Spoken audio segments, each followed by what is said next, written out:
வணக்கம். MSc Madras high court recruitment மாவட்ட நீதிமன்றம் மற்றும் கீழமை நீதிமன்ற தேர்வு எப்போது நடைபெறும் அப்படின்றது தான் இப்போ ரீசன்ட் டேஸில் நிறையா பேர் கேட்டுட்டு இருக்கீங்க. ஸோ அகைன் ஒரு வீடியோ மூலமாக உங்களை கன்வே பண்ணுவோம் அப்படின்றதுக்காக தான் வந்தேன். ஆல்ரெடி சொன்னதே தான் திரும்பி உங்கள்கிட்ட சொல்ல போகிறேன். அதிகாரப்பூர்வ அறிவிப்பு அப்படின்றது பார்த்தீங்கன்னா எதுவுமே வெளிவரவில்லை. அப்படி இருக்கும்போது நமக்கு கிடைச்ச தகவல் படி பார்த்தீங்கன்னா அக்டோபர் 8ஆம் தேதி போல் ஹால் டிக்கெட் வெளிவரலாம் அப்படின்னு சொல்கிறாங்க. இதில் ஒரு டவுட் வரும். அக்டோபர் 5ஆம் தேதி முதல் 12ஆம் தேதி வரை இந்த பூஜா ஹாலிடேஸ் அப்படின்றது விடுறாங்க. பூஜா ஹாலிடேஸ் விட்டாலுமே ஹாலிடேஸ் இருந்தாலுமே அந்த டயத்தில் பார்த்தீங்கன்னா வெப்சைட்டில் அஃபிஷியலாக பப்ளிஷ் பண்ணுறதுல எந்த ஒரு பிரச்சனையுமே கிடையாது.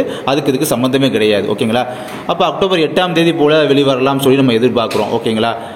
அதுக்கான வாய்ப்புகள் அப்படின்றது 85% அப்படின்றது நம்ம சொல்லிடலாம் ஆணித்தரமாக. இதுக்கு முன்னால் இந்த மாதிரி அதிக வாய்ப்புகள் ரொம்ப ஹை பாசிபிலிட்டிஸ் சொன்னது கிடையாது. இப்போ சொல்கிறோம் உங்கள்கிட்ட 85% வாய்ப்புகள் அப்படின்றது இருக்குது. ஓகேங்களா? அதே மாதிரி எக்ஸாம் பார்த்தீங்கன்னா அக்டோபர் 19ஆம் தேதி, 20ஆம் தேதி, 26, 27 இந்த 4 தேதிகளில் அந்த 4 விதமான நோட்டிஃபிகேஷனுக்கான எக்ஸாம் இருக்க போகுது அப்படின்னு சொல்கிறோம். நம்மளும் பார்த்தீங்கன்னா இதை இதுவரை உங்கள்கிட்ட சொன்னது கிடையாது. இப்போ நம்ம சொல்கிறோம்.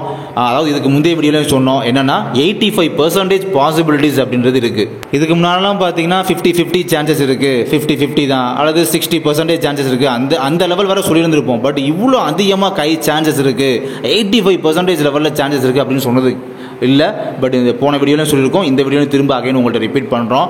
அதுக்குன்னு 100% உங்களுக்கு வந்துன்னு சொல்லி நம்மளால் அஷூரன்ஸ் கொடுக்க முடியாது. ஏன்னா அது அதிகாரப்பூர்வமாக, அதாவது அஃபிஷியலாக அவங்க அனௌன்ஸ் பண்ணுறது அவங்களுடைய கையில் தான் இருக்குது. ஏதோ நமக்கு கிடைச்ச தகவலை திரட்டி கொடுக்குறது மட்டும் தான் நம்முடைய வேலை அப்படின்றது. பிகாஸ் இன்னும் நம்ம சொல்லப்போனால் அப்போ இன்னும் 20 நாள் மட்டும் தான் எக்ஸாம் இருக்குது. அதனால் படித்து முடித்ததை அகைன் ரிவிஷன் பண்ணிக்கிட்டே இருங்க. All the best. தேங்க்யூ.